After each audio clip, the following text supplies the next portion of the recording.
Dan di ujung virtual saya berharap ada yang sudah raise hand. Oke, kali ini saya akan langsung bergabung dengan Ibu Judis Joni yang ada di Bandung atau di Jakarta. Assalamualaikum Bu Judis. Assalamualaikum, Waalaikumsalam warahmatullahi wabarakatuh. Pak Afkar, apa kabar? Baik, alhamdulillah.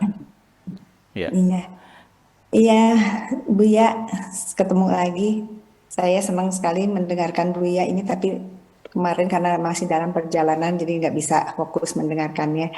Tapi luar biasa yang hari ini saya ini kan dapatkan Buya, ini sangat ya sangat apa ya sangat jelek banget lah gitu karena memang ini yang saya cari, ini yang saya sering pertanyakan dan semuanya ada di Buya. Tadi saya mencatat dua catatan Buya, yaitu ini sederhana sekali dan sering kita dengar, tapi sering juga kita lupakan walaupun ada sederhana.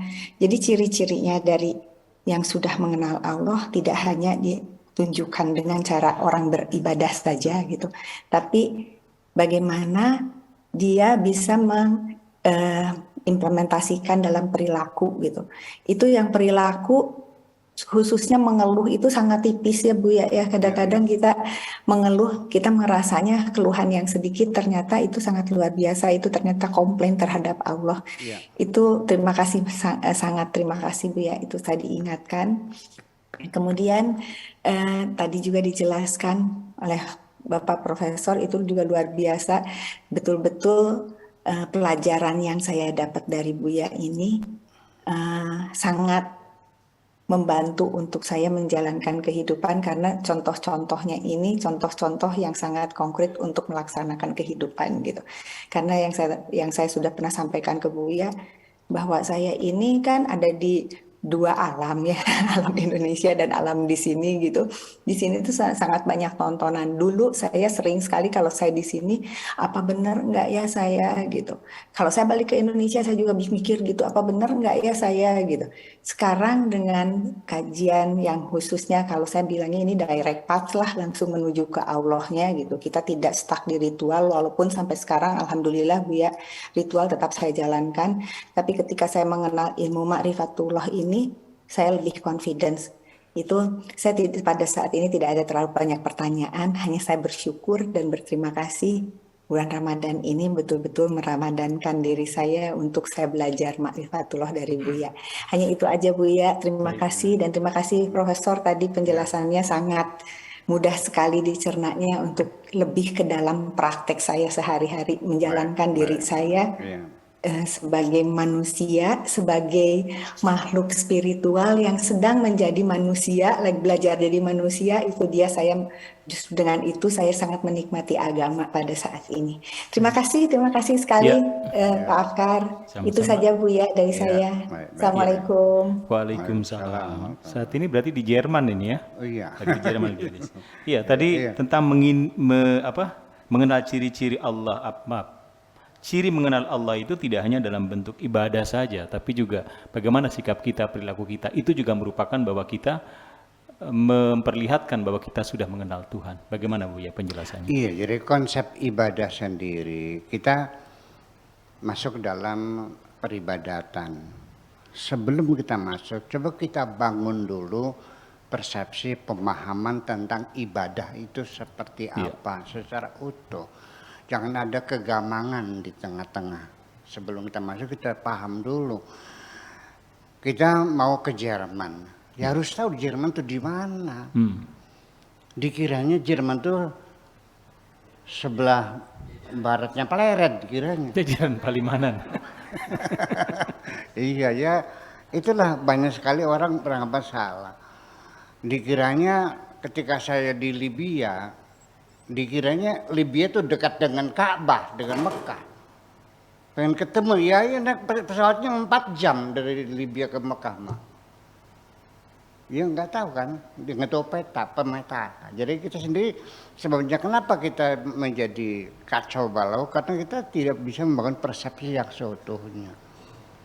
Iya, dengan segala konsekuensinya. Jadi begini, konsep besar saya bahwa istilah ibadah itu bahasa Indonesianya adalah pengabdian. Abada ya'budu ibadatan itu pengabdian.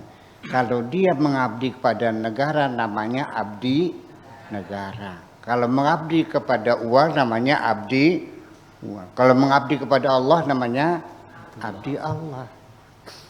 Lalu seperti apa pengabdian itu? Ya semua gerak kita, ucapan kita, pikiran kita, perasaan kita, keringat kita, semuanya ditujukan untuk siapa? Jadi yang dimaksud dengan ibadah itu bukan ritual, tapi nanti menjadi masalah. Kalau ibadah itu dalam artian bentuk kerjaannya, maka kita mengatakan sholat ibadah, puasa ibadah, zikir ibadah, dagangan kerja, ke kantor kerja. Nggak jelas nanti. Ujung pangkalnya nggak jelas. Jadi apa sih ibadah itu? Apa sih ibadah itu? Yang membedakan antara ibadah dan kerja adalah dunungan kita, majikan kita. Yang jadi majikan siapa? Majikanmu siapa? Allah. Maka ketika majikanmu Allah dan semua apa yang kau kerjakan untuk majikanmu, maka apapun yang kau lakukan itu semuanya ibadah.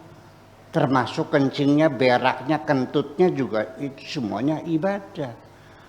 Tetapi kalau majikanmu bukan Allah, majikanmu adalah jabatan kekuasaan, sekalipun kau bagi-bagi duit, itu bukan sodakoh namanya. Iya, betul enggak? Jadi sekalipun sholat kamu, haji kamu, kalau majikan kamu bukan Allah, ya bukan ibadah namanya. Itu saja persoalannya. Nah, jadi artinya bahwa saya melihat orang sederhana, tukang macul. Tapi saya merasakan ini orang beribadah kepada Tuhannya. Dia menghitung sendiri mana yang halal, mana yang haram. Di tengah dia ngisi bak kamar mandi nenek saya, sedang karena musim panas jadi ngambil air dari sungai ngisi bak karena sumurnya kering.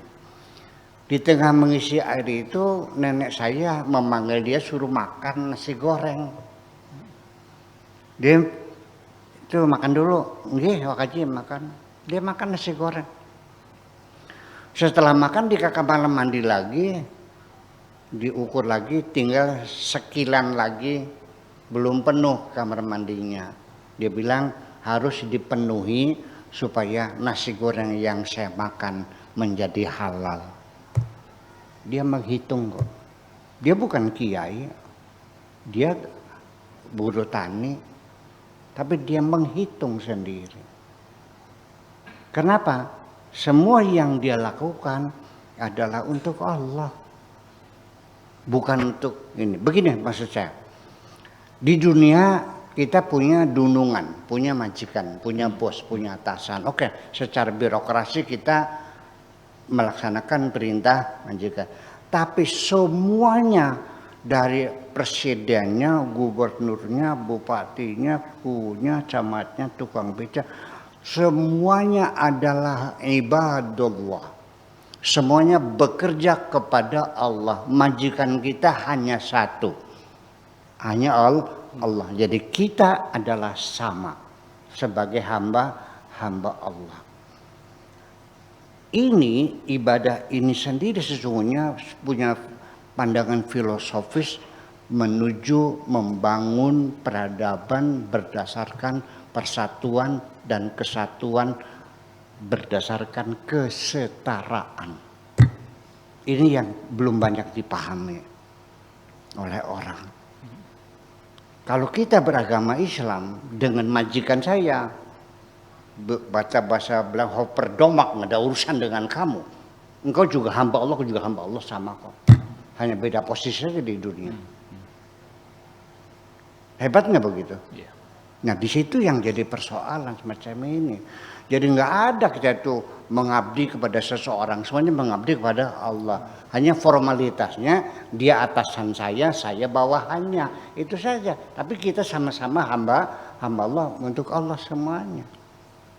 Nah ini hierarki semacam ini dalam bernegara juga mestinya begitu. Seorang gubernur ya bekerja untuk membangun negara ini.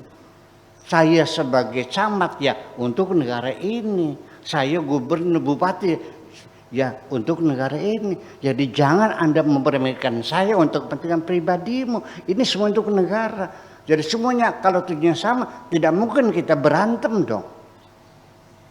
Nah ini yang jadi persoalan bahwa artinya bahwa mengenal Tuhan itu diimplementasikan dalam pengabdiannya bahwa semua apa yang dilakukan adalah untuk Tuhan. Sejauh mana orang yang kenal Tuhan kualitas beribadahnya, ketika saya membantu seseorang yang sedang susah ya karena belum makan atau karena sakit tidak bisa berobat.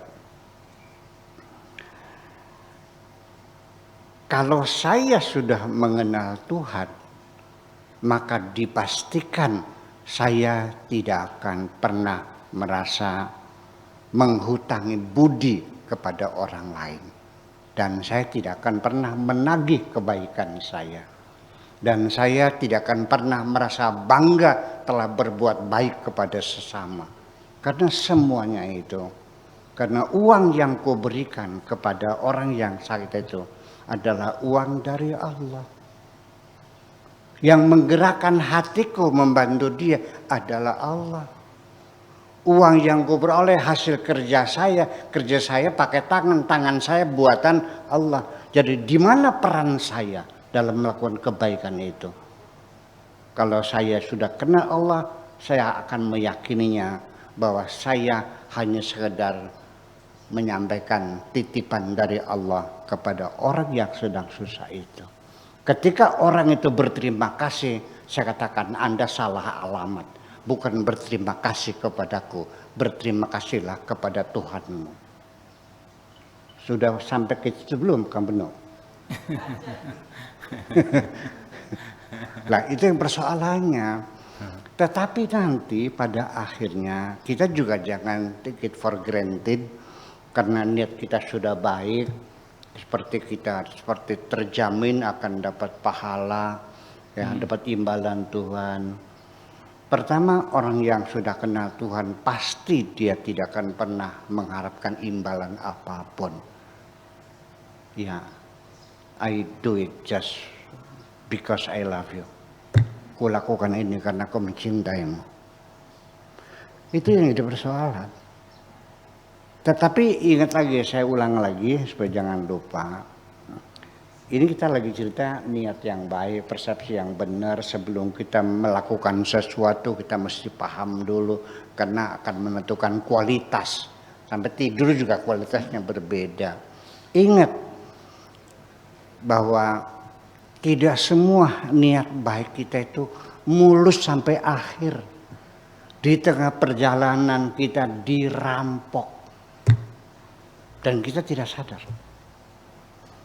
Oke, daripada saya bicara dengan bahasa filosofis muter-muter, saya kasih contoh aja deh, biar gampang memahaminya. Ada pengemis kurus kering datang ke sini, bergetar badannya, saking menahan laparnya. Tuhan menggerakkan hatiku, tolonglah hambaku yang susah itu. Baik sami'na wa ata'na, baik kutolong wahai Tuhanku.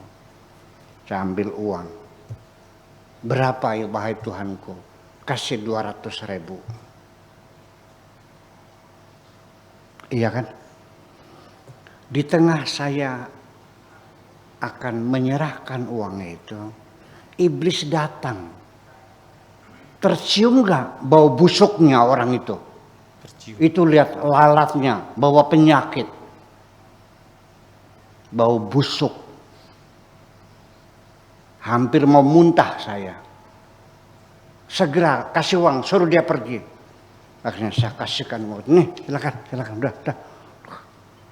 Saya bersedekah atau ngusir orang? Musir orang. Dirampok gitu. Tulisannya mengusir orang, bukan sedekah. Silakan nanti lihat di kitabmu, kejahatan mengusir orang. Tidak semudah itu kehidupan ini. Saya juga sering, dan bukan katanya, digoda semacam itu. Karena ada orang lagi susah, ketika saya bantu, kebetulan lagi banyak tamu, saya disuruh oleh iblis, suruh membantu orang itu di depan tamu yang banyak, dihitung satu-satu. Saya mau bantu uang 2 juta. Saya hitung ratusan. 1, 2, 3, 4, 5, 6, 7, 8, 9, 10. Nih juta ya. 1, 2. Lagi pamer pada mereka. Pengennya begitu. Saya katakan, nah iblis masih cerdas aku daripada kamu ini. Aku paham kok semuanya itu. Kita tiap hari. Inna syaitana lakum aduwwum mubin, setiap hari kita berantem dengan mereka. Kadang-kadang kalah, kadang-kadang menang. Jujur aja deh, saya juga sering kalah kok.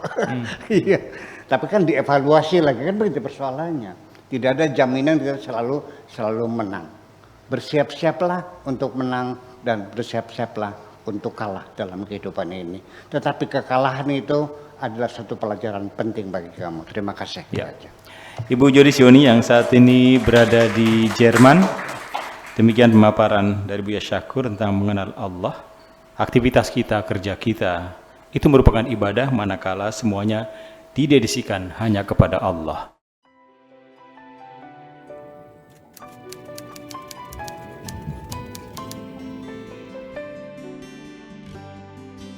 Aku hanya ingin berbagi kebahagiaan dan tidak menggurui siapapun.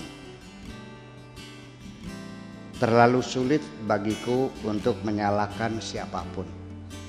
Akan tetapi apabila ada orang yang ingin mengisi raporku, tentu aku sangat gembira sekali.